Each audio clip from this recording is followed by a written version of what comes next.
Mag-assemble na nga lahat ng mga bata dyan at ang mga kids at heart. Kasi pupuntahan na natin ang ultimate toy paradise dito sa Manila na may mga realistic na horror. Hala, nakakatakot. Ang realistic naman ng alien na to. Hala, mas nakakatakot pa to. Dito mo makikita lahat ng mga collection ng iba't ibang mga franchise. Katulad ng Iron Man, Star Wars, mga anime tulad ng One Pieces at Naruto. Uto ko sa kanya. Meron dito mga DC characters at si My Precious. At lahat lang yan ay dito matatagpuan sa Omniverse Museum sa Manila. Dito, ewan ko na lang kung hindi ka magkakaroon ng nostalgia. Kasi ang sasalubong sa'yo dito ay ang mga Super Saiyan at ang iba pang mga malulupit na collectibles. At meron din sila dito ang life-size na Sakuragi. Talagang napakalupit dito, sobrang nakakamangha. Dito nakita natin si Sir Ryan Season, ang may-ari nito, kaya sumuludo ako. Yes sir! Dito, talagang mabait yung mga staff nila kasi dito binibigyan kanila ng tour at pinagbubuksan ng malupit na pinto. Ito na tayo sa collection ng Star Wars. Uy, fun fact nga pala, ang Millennium Falcon nila ay yung talagang ginamit sa movie. Uy, sino to? Ay, grabe ka mukha nila. Uy, si Darth na may mall. At saka nga pala dito, mayroong mga interactive na mga activities na may kinalaman dun sa mga characters sa franchise. Sabi, unting-unti na lang magiging kambal na kayo. Ito guys, ang isa sa mga pinaka-favorite namin na activity. Yung na-experience namin na makarbonite. Taas nga tayo dito. Oops, bawal. Kasi pang bata lang yon. Dito guys, sa sorpresa talaga kami kasi nagulat kami sa sobrang ganda ng tanawin. Tanawin? Hindi, yung lugar kasi ng Harry Potter. Dahil sa sobrang ganda, napawalis ako. Dito pinakita sa amin ni ate yung pinakamalupit na laro ng mga trono. Napakaangas sa mga figure at mukhang realistic. Bulaga! Ito naman si Balrog na nagmumula sa Diyos ng mga singsing. Gets nyo, Lord of the...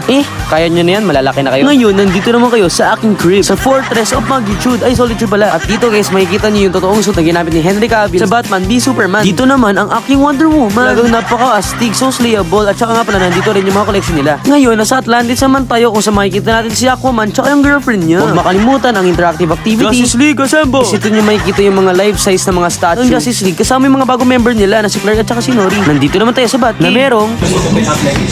Sabi ni Kuya, yun na yung sunod ni Ben Affleck sa movie na Batman vs Superman. For the posing ang dalawa. Si Iron Man ba't nasa Batcave? Bibisita lang nga ni. Talagang napakalupit ng mga collection ng Gotham's Most Wanted. Sino po itong mga kriminal ito? Parang gusto ng away ah. At saka nga pala guys, kapag may nakita yung mga cosplayer din, may pag-collab tayo sa mga lodi natin.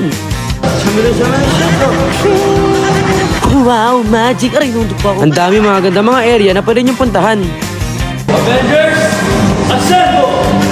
At nag-assemble na mga Revengers. Ay, Avengers pala. Pakadaming spot na ganito kung saan kayo pwede mag-picture. Uy, sila Spider-Man. Bakit nandito si Lady Gagamba? Tsaka si Gagamboy. Nandito naman tayo sa Hall of Armors. Si Iron Man. Talaga napakaangas. Pakisabi nga dyan sa baba kung ilan yung armor niya kasi hindi ko alam kung pangilan to eh. Dito, mafe-feel niyo talaga yung aura ni Iron Man. Kapit pa nga ni Hulkbuster oh. Beauty and the Hype Beast. Alvin and the Chipmunks. Ay, ba't may naligaw dito na Chipmunky? Dito naman makikita niyo yung mga collection nila. Hellboy, mga Gremlin, tsaka ng iba mga karakter sa siguradong alam nyo. Tsaka si Caesar pa nga nandito eh. Interactive activity moment. Ito ang malupit na anime section guys. Kung makikita nyo sila Goku, sila Naruto, tsaka ako, si Monkey D. Luffy. Dito guys, napakaganda na share nila kasi binabati ka ni Goku. Hala, nagkakatakot yung horror. Dito na tayo guys sa mga collections. Dito bukod sa collections, meron sila dito mga PvP na parang sa arcade. Meet the Family, Simpsons. Kaya guys, ang masasabi ko na lang, hindi lang to museum. Para tong time machine. Kung saan binabalik niya sa past, tsaka sa future. Back to the future. Kaya, ano pa bang hinihintay nyo? Dito na kayo sa Omniverse Toy Museum sa Manila. Kung saan, mag-e-enjoy talaga ang iyong pagkabata at ang pagkatanda. Ayun lang. Hanggang sa muli natin pagkikita. Paalam.